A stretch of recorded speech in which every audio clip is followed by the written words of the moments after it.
కొల్లాపూర్లోని గురుకుల పాఠశాలను మంత్రి జూపల్లి కృష్ణారావు ఆకస్మికంగా తనిఖీ చేశారు. విద్యార్థులతో మాట్లాడి వారి సమస్యలు అడిగి తెలుసుకున్నారు. మెమో అమలుపై విద్యార్థులకు ఆరా తీశారు. విద్యార్థుల తల్లిదండ్రులకు ఫోన్ చేసి పిల్లలకు నాణ్యమైన రుచికరమైన భోజనం అందుతుందా అని ఆరా తీశారు. పిల్లల భోజనంపై తల్లిదండ్రులు సంతృప్తి వ్యక్తం చేశారు. తరగతి గదిలో పర్యావరణం అంటే ఏంటని మంత్రి ప్రశ్నించారు. అదనపు తరగతి గదుల నిర్మాణం పూర్తయినప్పటికీ ఇంకా ఎందుకు ప్రారంభించలేదని అధికారులను ప్రశ్నించారు.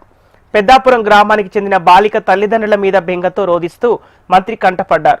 చిన్నారి వద్దకు కృష్ణారావు వెళ్లి ఓదార్చారు. బాలిక తల్లిదండ్రులతో మాట్లాడి స్కూల్ను సందర్శించి పాపతో 2 గంటలు గడిపి వెళ్లాలని మంత్రి కోరారు. నీ భర్త ఇద్దరు కలిసి ప్రతి శనివారం ఆదివారం కానీ ఆదివారం వచ్చి మీ పాపతోటి 2 గంటలు గడిపోవాలా. మీ పాప మాట్లాడతారట నీతోటి అతను మాట్లాడలేదు.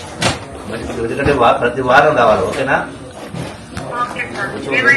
1 గంట లే అంటే ఇంకా స్కూల్ నేను అంటే ఏడుస్తా ఉన్నది పోతా అంటే నేను నచ్చ చెప్తాను. ఇంతమంది పిల్లలు, ఇంతమంది దోస్తులు, ఇంత మంచిగా టిఫిన్ ఇడ్లీ.